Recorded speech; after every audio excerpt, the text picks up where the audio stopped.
This meeting house was built by the town of Berlin in 1826.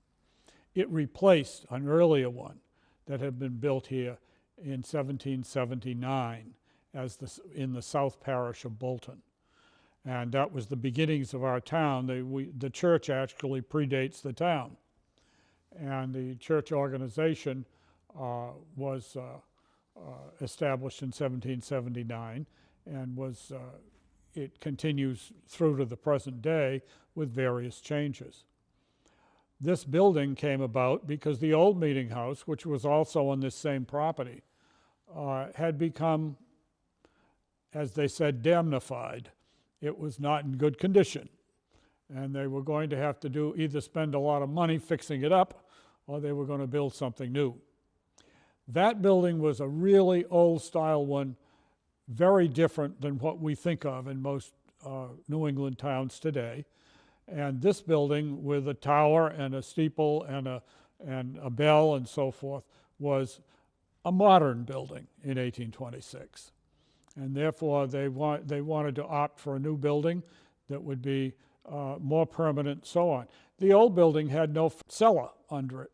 This one had an excavated cellar and full foundation, and was really designed to have a longer life from its beginnings. So that was the basic condition under which we built this building. It was very different inside than it is today. There were many modifications over its life. Most of them, the biggest ones in 1860, when they made a full second floor so that they could have the worship space on the second floor and social rooms downstairs. Before that, it was all one big room, 2 stories high, and only used really for worship. The previous old meeting house had been used for town meetings as the only public building in the town. By the time this one was built, people were beginning to separate worship and religion from more mundane business, and therefore they decided not to have town meetings here, but instead they'd moved the town meetings into the schoolhouses, by which time we had 4 schoolhouses they could rotate them in. And this building was used for public worship really only.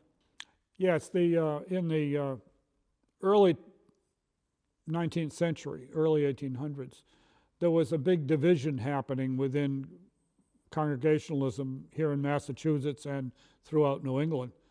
And the more liberal group, over time, turned into the Unitarians, and the more conservative group kept the name Congregationalists.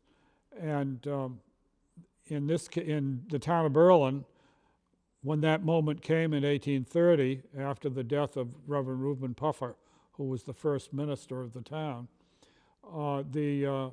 it turned out that the liberals were in greater numbers, and so they managed to hold on to the meeting house, and it became a liberal church, and the conservatives moved down the way and created a separate building and had a congregational evangelical church there. That lasted for only 13 years, and then the two, both of whom were having trouble supporting it financially, got back together. And the more conservative group was really more committed financially, and they ended up taking control after the two got back together. And the liberals, some of the liberals left because they weren't happy with the nature of the preaching. And that happened in 1843, I mean. After that, this building was the Congregational Church, and the Unitarians were organized slightly and held various different meetings at different times. They finally reorganized at the town hall in 1871, and then built their own building in 1882 across Carter Street from here. Those two groups got back together again in 1947, and the church of today is a federated church with both denominations, the United Church of Christ and the Unitarian Universalists. Yes, and today it's still a meeting house of the community in a lot of ways. In particular, it's the main place that you have public food done, that's outfitted to have public events with dinners and suppers and breakfasts and so forth. And so it is a community use facility that way, as well as being, of course, the home to the church organization. And the church runs food, and so do other groups come and use the building that way. And then there have been other organizations over the years. The Berlin Tuesday Club met here for many years, the Women's Club, and there have been various other groups that have met here. And in times, in the 1830s, for instance, there were anti-slavery groups meeting here, people working against slavery and moving to get rid of slavery in the United States. And at the same time, there were temperance movements. And that was the group that was trying to reduce the use of alcohol, and they thought that would solve all the problems in the world.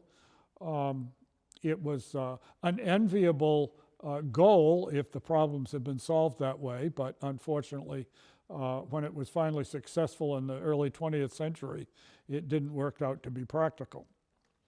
At any rate, many social reform groups have met here over the years as well, and even today we have a social justice group that is associated with people in the community that are trying to improve the racial situation in the United States. So those things continue even today.